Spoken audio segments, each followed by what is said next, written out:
Ça va? Vous pouvez pas me répondre en fait. Bah moi ça va.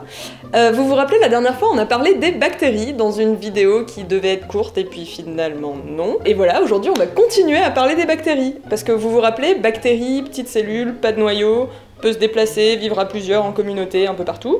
Voilà, bah aujourd'hui on va vous expliquer un peu plus ce qu'elles font et ce qu'on peut faire avec. Parce que vous allez voir, elles font plein de trucs, elles sont trop mignonnes. Enfin pas toutes, mais beaucoup.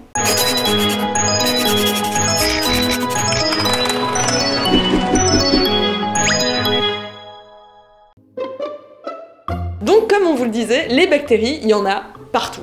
Là? Oui. Là? Oui. Là? Oui. Là? Oui. Là? Oui. Là? Oui. Partout, je vous dis. Par exemple, dans les océans, les bactéries, ça représente environ 90% de la masse des organismes vivants. Et dans 1 gramme de sol, dans un champ, il y a jusqu'à 10 puissance 9 bactéries. Et les bactéries, ça peut vivre dans des milieux extrêmes où aucune cellule eucaryote ne pourrait survivre. Genre dans les mines de sel, ou à 11 000 mètres de profondeur dans la fosse des Mariannes, ou dans des cheminées hydrothermales, ou même dans la calotte polaire. Ça s'appelle des bactéries extrémophiles. Ça aime les milieux extrêmes, quoi. Comme Bear Grylls.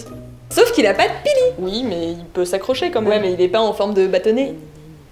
Et puis bien sûr, il y a plein de bactéries sur et dans notre corps. Environ 10 puissance 14. Et des virus 10 puissance 24. En fait, il y a beaucoup plus de bactéries et de virus que de cellules à nous, dans nous. Ça va les hypocondriaques? Et on est capable de n'en cultiver qu'une infime partie de toutes ces bactéries. Les cultiver, ça permet de les étudier en laboratoire. On les met dans une boîte de pétri, avec de quoi manger et à une température qu'elles aiment bien, et comme elles sont contentes, elles se reproduisent. Si, c'est comme ça que ça marche! Celles qui ont la cote en ce moment, ce sont les bactéries de l'intestin. Ça s'appelle le microbiote intestinal. Parce que oui, dans notre intestin, il y a vraiment plein de bactéries. Environ 1,5 kg, soit 2 bocaux de ratatouille à mamie. Dans l'intestin, il y a plein de sortes de bactéries qui vivent là tranquillou et qui nous dérangent pas. D'ailleurs, quand on les perturbe en prenant des antibiotiques par exemple, ben ça nous embête directement parce que ça perturbe notre transit intestinal.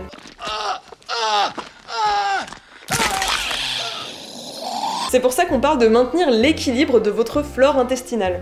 On peut même vous donner des probiotiques, des bactéries donc, pour rétablir votre communauté bactérienne personnelle. Toutes les semaines, il y a de nouvelles études qui montrent des liens entre le microbiote et toutes sortes de maladies ou de conditions physiques.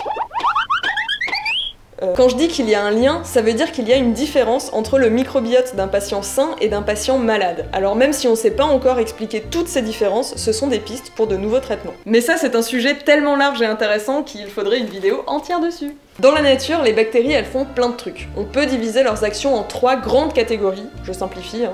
Le commensalisme, le mutualisme et le parasitisme. Le commensalisme, du latin cum, avec, et mensa, table ou compagnon de table, c'est ce dont je viens de vous parler avec le microbiote intestinal.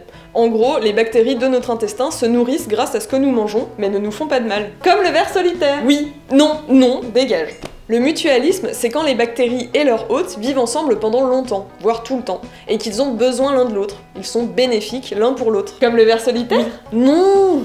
Dégage! Par exemple, les vaches, elles ne digèrent pas elles-mêmes l'herbe qu'elles mangent. Elles ont des milliards de bactéries à l'intérieur qui fermentent l'herbe pour elles. Ces bactéries, elles ont une enzyme qui permet de casser les cellules de l'herbe et de libérer de l'énergie pour qu'elles puissent se reproduire, se déplacer, enfin vivre leur vie quoi. Et ça permet aussi de libérer des acides gras que va utiliser la vache. Donc la vache ne peut pas vivre sans les bactéries et vice versa. Le parasitisme, c'est le plus connu. Le parasite tire profit de l'hôte en se nourrissant, en s'abritant ou en se reproduisant à ses dépens. Comme une greffe? Non mais reviens! Mais je rigole! Par définition, c'est ce qui se passe quand une bactérie pathogène nous infecte, même si on utilise rarement le terme parasitisme dans ce cas. Et bon, je voulais vous apprendre un mot. Et d'ailleurs, même les parasites sont parfois eux-mêmes victimes de parasites. Par exemple, les bactériophages sont des virus qui infectent les bactéries. Ce sont des hyperparasites. Ou du parasite inception. Qu'y a-t-il de plus résistant comme parasite? Une bactérie? Un virus? Un ver solitaire? Vu tout ce qu'on sait sur les bactéries, on peut s'en servir pour faire des trucs. Par exemple, avec la bactérie Lactobacillus, on peut agir sur le lait. Et oui, ça nous permet de faire de la fermentation lactique, et donc du yaourt ou du fromage. Du fromage. D'ailleurs, Tania Louis en parle dans cette vidéo, et vous verrez que fermentation lactique ne rime pas uniquement avec lait. On s'en sert aussi en agriculture, comme pesticide naturel. Par exemple, Bacillus thuringiensis, ce truc-là, produit des cristaux qui peuvent détruire les cellules de l'intestin de certaines larves d'insectes. C'est le pesticide le plus utilisé en agriculture biologique. Pas besoin de produits chimiques, hop, des petites bactéries mignonnes. Enfin, qui tuent des petits insectes quand même. Enfin voilà. Grâce au génie génétique, on peut aussi se servir de bactéries pour produire des trucs en laboratoire. Par exemple, en leur ajoutant le gène de l'insuline, elles se mettent à en fabriquer. On peut aussi s'en servir pour produire des antibiotiques. Eh ouais, on les force à fabriquer des trucs pour tuer leur propre espèce. C'est horrible en fait maintenant que j'y pense. Ma programmation me défend de faire du mal à un être humain. Non, plus maintenant.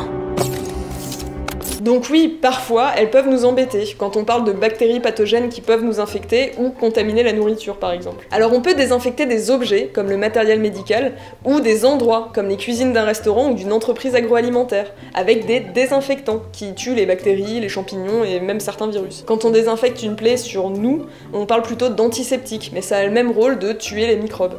Mais par contre, vous n'utilisez pas les mêmes produits, non. Et si vous êtes infecté par une bactérie pathogène, bah déjà votre système immunitaire s'en rend compte, grâce aux fameux PAMPs, et ça déclenche votre réponse immunitaire innée, dont on a déjà parlé, et la réponse immunitaire adaptative.